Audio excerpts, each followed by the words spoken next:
नमस्कार मेरे प्यारे दोस्तों, आज का इस वीडियो देखने के बाद आपको पता चलेगा कार्डियोफोबिया क्या होता है, कार्डियोफोबिया क्यों होता है और उसका रेमेडियल मेजर्स, उसका ट्रीटमेंट कैसे करते हैं। ये वीडियो पूरा देखिए और जिसको भी कार्डियोफोबिया है, जिसको भी हार्ट अटैक का डर है, वो ये वीडियो पूरा देखिए और समझ लीजिए कार्डियोफोबिया या हार्ट अटैक का डर कैसे क्योर करते हैं। सबसे पहले मैं बोलना चाहता हूं कि जिसको भी चेस्ट पेन है, किसी भी हालत में किसी को भी चेस्ट पेन हो सकता है। चेस्ट पेन हो तो आपको डॉक्टर से मिलना पड़ेगा और जो भी टेस्ट डॉक्टर आपको बताएगा वो कंप्लीट करना पड़ेगा और डॉक्टर से सर्टिफाई कर लेना पड़ेगा कि आपका हार्ट में या चेस्ट में कोई प्रॉब्लम नहीं है और ये जो पेन, चेस्ट पेन आपको हो रहा है वो डर के वजह से है, एंग्जाइटी के वजह से है या पैनिक अटैक के वजह से है। अगर ये कंक्लूजन आप एक डॉक्टर से ले लेंगे, सिर्फ उसके बाद ये वीडियो देखना चालू कीजिए। सबसे पहले डॉक्टर से मिलना है, उनसे आपको कोई हार्ट रिलेटेड कंप्लेन नहीं है करके सर्टिफिकेशन कर लेना है, उसके बाद ही ये वीडियो आप देखिएगा। दूसरी बात, इंपॉर्टेंट पॉइंट है, आप जब YouTube में या इंटरनेट में, गूगल में सर्च करते हो, ध्यान में रखिए बहुत सारे लोग इंटरनेट में बिना कोई क्वालिफिकेशन के, बिना कोई जानकारी के वीडियोस बना के भेजते हैं और बिना कोई जानकारी के आर्टिकल्स बना के भेजते हैं। ये आर्टिकल्स और वीडियोस आप देखेंगे, आप ज्यादा कंफ्यूज हो जाएंगे और ज्यादा वरीड हो जाएंगे। इसलिए मैं आपको रिक्वेस्ट करता हूं, ऐसा वीडियोस मत देखिए। आप पक्का ऐसा वीडियोस देखिए या नहीं तो ऐसा वेबसाइट में इंफॉर्मेशन चुनिए जहां पर हेल्थ रिलेटेड इंफॉर्मेशन दिया हो। वेबसाइट हेल्थ रिलेटेड होना चाहिए, एक प्रोफेशनल लिखा होना चाहिए, ये हमेशा मन में रखिए, नहीं तो आपको कंफ्यूजन बढ़ जाएगा, आपका प्रॉब्लम खत्म होने से वो ज्यादा हो जाएगा। सबसे पहले मैं आपको बताना चाहता हूं कि ये चेस्ट पेन क्यों आता है। इससे पहले मेरा वीडियोस में मैं काफी बार बता चुका हूं, आपका चेस्ट पेन अगर वो हार्ट रिलेटेड कंप्लेंट से नहीं है या चेस्ट रिलेटेड कंप्लेंट से नहीं है तो वो पेन एंग्जाइटी या स्ट्रेस के वजह से, पैनिक के वजह से हो सकता है। एंग्जाइटी, स्ट्रेस और पैनिक में आपका शरीर में फाइट और फ्लाइट रिएक्शन चालू हो जाता है। फाइट और फ्लाइट रिएक्शन चालू होने से आपका शरीर में काफी सारा ऐसा सिम्टम्स दिखता है जिसके वजह से आप एकदम परेशान हो जाएंगे। या एंग्जाइटी, पैनिक अटैक सिम्टम्स में एक है चेस्ट पेन। ये चेस्ट पेन जो है एंग्जाइटी, पैनिक अटैक के साथ में भी हो सकता है, बाद में भी हो सकता है। ये चेस्ट पेन को समझ लेना चाहिए कि ये चेस्ट पेन जो है एंग्जाइटी और पैनिक अटैक के वजह से मुझे हुआ है, स्ट्रेस के वजह से मुझे हुआ है। और ये क्यों हुआ? चेस्ट पेन जो है एंग्जाइटी और पैनिक अटैक और स्ट्रेस के वजह से हुआ है, मान लिया, ये क्यों हुआ? कार्डियक प्रॉब्लम को अलग रखेंगे, चेस्ट वाली कंप्लेंट को अलग रखेंगे, वो डॉक्टर्स का काम है, जो उसको ट्रीटमेंट करता है उसका काम है। वो वाली चीज अगर नहीं है तो ये चेस्ट पेन क्यों आता है? ये चेस्ट पेन आने के लिए 3 कारण हो सकता है। एक है मसल स्ट्रेच या कॉन्ट्रैक्शन। आपका चेस्ट का जो मसल है नॉर्मल एंग्जाइटी, स्ट्रेस और पैनिक के वजह से स्ट्रेच्ड हो सकता है या नहीं तो कॉन्ट्रैक्ट हो सकता है, सिकुड़ सकता है या स्ट्रेच्ड हो सकता है। ये दोनों के वजह से जब पैनिक अटैक होता है या नहीं तो एंग्जाइटी होता है या स्ट्रेस होता है, उस टाइम में ये स्ट्रेच्ड होता है या सिकुड़ जाता है, उसके वजह से उस टाइम में या बाद में चेस्ट पेन हो सकता है। ये एक वजह हो गया। अब दूसरा वजह है हाइपर वेंटिलेशन, इसको बोलते हैं। जब हम सांस लेते हैं तो सांस में एक बैलेंस बनता है। आप जो इनहेलेशन करते हो ऑक्सीजन और कार्बन डाइऑक्साइड का, इनहेलेशन ऑक्सीजन करोगे और एक्सहेलेशन कार्बन डाइऑक्साइड करोगे, ये दोनों के बीच में एक बैलेंस बनता है। जब ये बैलेंस आपका फास्ट ब्रीथिंग के वजह से गड़बड़ हो जाता है तो आपका चेस्ट में पेन हो सकता है। ये पहले 2 चीज बताया, कॉन्ट्रैक्शन और एक्सपेंशन, और ये जो हाइपर वेंटिलेशन, ये दोनों को क्लियर करने के लिए जैसे आपको पैनिक अटैक होता है या एंग्जाइटी अटैक होता है या स्ट्रेस अटैक होता है, आप एक जगह पे आराम से बैठ के 2-3 मिनट के लिए लंबा सांस लीजिए और छोड़िए। ये जो ब्रीथिंग एक्सरसाइज आप उसी टाइम इमीडिएटली करोगे तो उसके बाद में ये चेस्ट पेन नहीं आएगा। अब तीसरी बात है साइकोसोमैटिक चेस्ट पेन। आप कंटिन्यूअसली एंग्जाइटी और स्ट्रेस के बारे में सोच रहे हैं, चेस्ट पेन के बारे में सोच रहे हैं, आपको समझाने के बावजूद भी आप समझ नहीं रहे हैं। आप बोल रहे हो कि मुझे कुछ प्रॉब्लम है, बार बार मुझे चेस्ट पेन आता है, चेस्ट में बेचैनी आता है वगैरह आप बोलते रहते हो, तो नेचुरली आपका शरीर आपको बेचैन बार बार करने के लिए चेस्ट पेन वापस लेके आता है। ये आपका शरीर नहीं करता, आपका मन करता है आपको तसल्ली देने के लिए। तुम इतना चिंता मत करो, परेशान मत हो जाओ, तुम्हें चेस्ट पेन है, ये पकड़ो मैं देता हूं, मगर चिंता मत करो। अब ये सोचेंगे और ज्यादा चिंता हो जाएगा, फिर वो चेस्ट पेन आएगा। ये चेस्ट पेन जो है साइकोसोमैटिक चेस्ट पेन बोलते हैं। ये चेस्ट पेन इमोशनल डिस्टर्बेंस से आता है।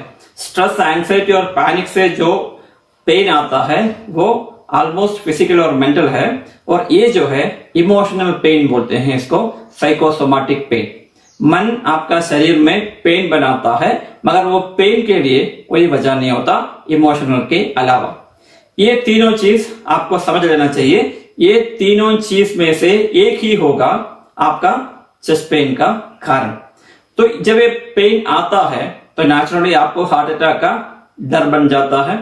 आप सोचने लगते हैं कि मुझे हार्ट अटैक होने वाला है, कार्डियोफोबिया बोलते हैं इसको।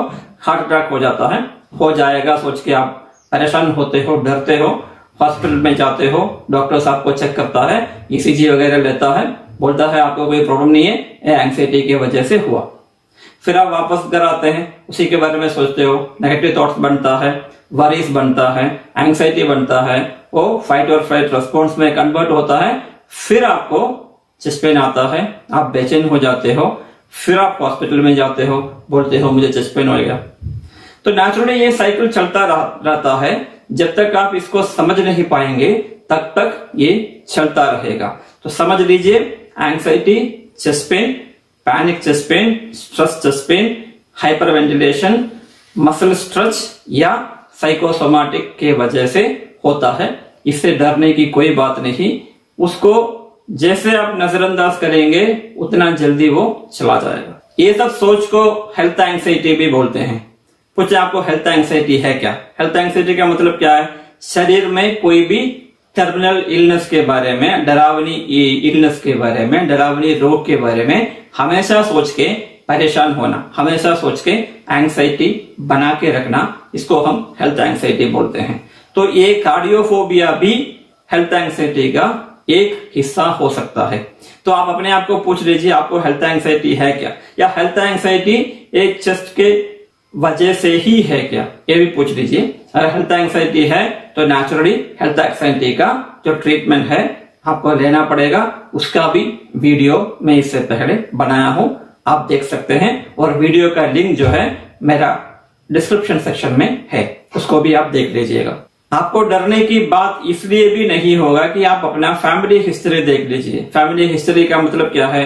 आपका ब्लड रिलेशन में किसी को भी अगर हार्ट रिलेटेड बीमारियां नहीं है और आप स्मोक नहीं करते हो और आप अच्छी तरह से अच्छा खाना खाते हो, डाइटिंग माने जो तेल वगैरह कम खाते हो, और ये जो फ्राइड खाना कम खाते हो, और कार्बोहाइड्रेट वगैरह कम खाते हो, फ्रूट्स ज्यादा लेते हो, ये सब आप करते रहेंगे, फैमिली हिस्ट्री नहीं है, स्मोक नहीं करते हो, तो आपको ऑलमोस्ट, और एक्सरसाइज भी आपको करना चाहिए, जितना ज्यादा एक्सरसाइज करते रहेंगे उतना अच्छा आपका हार्ट हेल्थ बनेगा। तो ये चीज आप अगर ध्यान में रखेंगे तो आपको हार्ट रिलेटेड प्रॉब्लम्स आने का सवाल ही नहीं उठता। इसलिए आपको ज्यादा चिंता करने की जरूरत नहीं है। ये जानकारी है, जान लीजिए। अगर आपको हार्ट रिलेटेड कंप्लेंट्स का ब्लड रिलेशन में किसी को प्रॉब्लम नहीं है और आप स्मोकिंग नहीं करते हो, एक्सरसाइज अच्छी तरह से करते हो, तो आपको हार्ट का बीमारी आने का चांसेस काफी कम है। इसलिए आपको परेशान होने की जरूरत नहीं है। साथ में ये भी देख लीजिए आपका ब्लड प्रेशर, आपका शुगर, ब्लड शुगर लेवल आपका ब्लड का कोलेस्ट्रॉल लेवल, ये सब भी आप हमेशा कंट्रोल में रखिए। अपने आप को मोटापन से दूर रखिए, मोटापा से दूर रखिए, अपना वेट कंट्रोल कीजिए। ये सब आप करते रहेंगे तो नेचुरली आपको हार्ट रिलेटेड इलनेस का कोई डर होना भी नहीं चाहिए। कार्डियोफोबिया का ओवरकम कैसे करेंगे? हार्ट अटैक का ये जो डर है उसको हम ओवरकम कैसे करते हैं? सबसे पहले आपको समझ लेना चाहिए, जो मैं पहले बताया था, कार्डियक पेन अगर आप डॉक्टर के पास मिलेंगे, डॉक्टर से मिलेंगे, उनसे पक्का कंफर्म ले लेंगे कि आपको हार्ट का कोई प्रॉब्लम नहीं है। ये जो प्रॉब्लम हो रहा है, पेन हो रहा है, चेस्ट पेन हो रहा है, ये आपका एंग्जाइटी, स्ट्रेस या पैनिक के वजह से ही हो रहा है। जब एक बार आपका डॉक्टर ने आपको बता देगा और एंग्जाइटी, पैनिक और स्ट्रेस के बारे में आप पक्का समझदार बन जाएंगे, तो यही है सबसे पहले इलाज आपको कार्डियोफोबिया से बचने के लिए। दूसरा स्टेप है इंफॉर्मेशन सीकिंग बिहेवियर को खत्म कीजिए। बार बार इंटरनेट देखना, बार बार इसके बारे में आर्टिकल्स पढ़ना, बार बार इसके बारे में वीडियोस देखना, बार बार डॉक्टर से जाके मिलना वगैरह, इसको हम इंफॉर्मेशन सीकिंग बिहेवियर बोलते हैं। जितना ज्यादा आप ये करते हैं उतने ज्यादा आपको कंफ्यूजन हो जाता है और आप और परेशान हो जाएंगे। एक डॉक्टर से मिल लीजिए जो आपका अच्छी तरह से आपका ये जो डाउट्स है, शंका है, इसको दूर कर सकता है। और जैसे जैसे उन्होंने अच्छी तरह से आपको समझा दिया कि आपका प्रॉब्लम कुछ भी नहीं है, और डॉक्टर के ऊपर विश्वास कीजिए और आगे बढ़िए खुशी से। इंफॉर्मेशन सीकिंग बिहेवियर बंद कीजिए। तीसरा है डर। मन में जो डर पैदा हुआ है उसको सही करने के लिए, हार्ट अटैक का डर जो पैदा हुआ है उसको सही करने के लिए NLP या हिप्नोथेरापी, NLP या हिप्नोथेरापी आपका मदद कर सकता है। NLP या हिप्नोथेरापी में जो आदमी अच्छी तरह से ट्रेंड है, जो प्रोफेशनल अच्छी तरह से ट्रेंड है, उससे जाके आप मिल सकते हैं या एक साइकोलॉजिस्ट से मिल सकते हैं जो आपको NLP या हिप्नोथेरापी ट्रीटमेंट देगा और आपका अंदरूनी मन में जो डर पैदा हुआ है उसको निकाल देगा। अगला पॉइंट है शारीरिक व्यायाम, फिजिकल एक्सरसाइज। जितना ज्यादा फिजिकल एक्सरसाइज करेंगे उतना अच्छा है। फिजिकल एक्सरसाइज का दुगुना फायदा है। एक, आप फिजिकल एक्सरसाइज करोगे और अपने आप को बार बार यही बोलते रहोगे कि मैं फिजिकल एक्सरसाइज कर रहा हूं, मुझे कुछ नहीं हो सकता। फिजिकल एक्सरसाइज मैं कर रहा हूं, मेरा हृदय अच्छी तरह से काम कर रहा है। जब मेरा हृदय अच्छी तरह से काम कर सकता है, मुझे कुछ नहीं होगा। ये जो आप अपने आप को रीअश्योरेंस देते रहेंगे। और एक्सरसाइज का दूसरा फायदा यह है कि एक्सरसाइज आपका शरीर में एंडोर्फिन नामक एक ग्रुप ऑफ हॉर्मोन्स को प्रोड्यूस करता है। ये एंडोर्फिन्स के वजह से आपका तन और मन एकदम फ्रेश और रिलैक्स्ड रहेगा।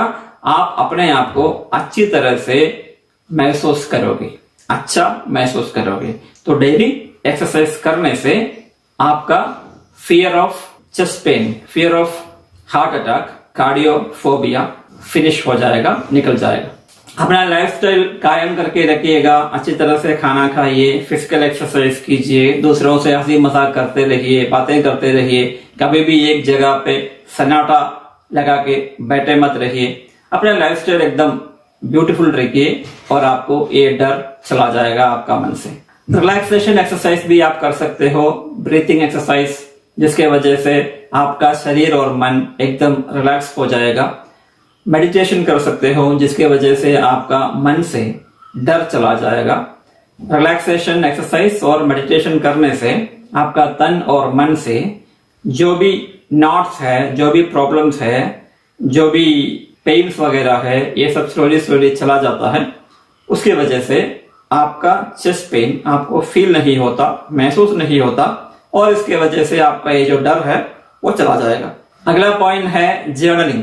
जब भी आपका मन में कोई भी परेशानी आता है, आप जब भी सोचते हो कि मेरा चेस्ट पेन क्यों हो रहा है, ऐसा कैसे हो रहा है, इधर क्यों हो रहा है, इधर क्यों हो रहा है, इमीडिएटली आप उसको एक डायरी में लिख के रखिए। कब हुआ, कहाँ हुआ, कैसे हुआ, चेस्ट पेन कितना देर तक रहा, कब ये बंद हुआ, ये सब लिख के रखिए। आपने उस टाइम क्या किया, ब्रीथिंग किया या लेट गया एक जगह पे वगैरह लिख के रखिए, ताकि ये जर्नलिंग जब आप करेंगे, अपने आप का मन में जो भी नेगेटिव चिंता आता है उसको मैनेज करने के लिए आपका ये जर्नलिंग हेल्प करेगा।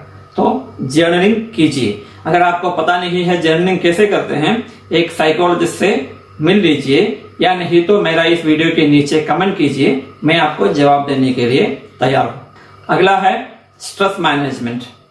आपको एंग्जाइटी, पैनिक, स्ट्रेस, ये तीनों होता है आपका बेसिक स्ट्रेस के वजह से। आपका शरीर और मन दोनों स्ट्रेस्ड है, तनाव में है, इसलिए आपको ये सब हो रहा है।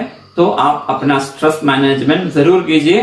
स्ट्रेस मैनेजमेंट का भी मेरा एक वीडियो है, वो भी मैं डिस्क्रिप्शन में दिया हूं, उसको भी आप देखिए और पता कर लीजिए स्ट्रेस मैनेजमेंट कैसे करते हैं, और वो कीजिए भी। अगला पॉइंट, कार्डियोफोबिया निकालने के लिए आपको अच्छी तरह से सोना चाहिए। नींद सबसे अहम बात। जब आप रात को अच्छी तरह से सोएंगे, सुबह आप फ्रेश उठेंगे। जैसे आप फ्रेश उठेंगे, आपको उस दिन अपना तन और मन के बारे में कोई चिंता नहीं होगा, और इसके वजह से आपका शरीर में एंडोर्फिन्स बढ़ेगा। इसके वजह से आपको स्ट्रेस मैनेजमेंट होगा, और एंग्जाइटी और पैनिक आपको नहीं आएगा, तो चेस्ट पेन भी नहीं आएगा। और जब चेस्ट पेन नहीं आएगा तो उस दिन का कार्डियोफोबिया चला जाएगा। तो चिंता मत कीजिए, अच्छी तरह से सो जाइए, कार्डियोफोबिया जा सकता है। फिर से मैं दोहराना चाहता हूं, इंटरनेट में या यूट्यूब में आपको जो भी इंफॉर्मेशन मिलता है, वो सब में आप विश्वास मत कीजिए। सिर्फ उस वीडियोस में या उस इंफॉर्मेशन में विश्वास कीजिए जहां पर ये जो इंफॉर्मेशन दिया जाता है वो प्रोफेशनल्स, डॉक्टर्स से दिया जाता है, उनके हाथों से दिया जाता है। याद रखिए, उल्टा इंफॉर्मेशन, नेगेटिव इंफॉर्मेशन, खराब इंफॉर्मेशन आपको और प्रॉब्लम दिला सकता है। और एक चीज लास्ट में बताना चाहता हूं, आप एक डॉक्टर के ऊपर अपना विश्वास रखिए। डॉक्टर ही आपका मदद कर सकता है। कोई भी एक डॉक्टर जो आपके पास में है, उनसे मिल लीजिए, उनको विश्वास कीजिए। जो भी वो कर रहा है वो आपके लिए अच्छा ही होगा, ये हमेशा अपना मन में रखिए। कार्डियोफोबिया इरैशनल फियर होता है, fear of heart attack, irrational fear, जिसका कोई बेसिक वजह नहीं होता, जिसका कोई शारीरिक वजह नहीं होता, वो एक साइकोसोमैटिक प्रॉब्लम है, आपका मन का प्रॉब्लम है। हार्ट में कोई प्रॉब्लम नहीं है, आपका डॉक्टर ने बता दिया, आगे आपको चिंता करने की जरूरत नहीं होना चाहिए। इसलिए आप अपना डॉक्टर के ऊपर पक्का विश्वास कीजिए। विश्वास करना शुरू कर देंगे तो आपका ये कार्डियोफोबिया या फियर ऑफ हार्ट अटैक चला जाएगा।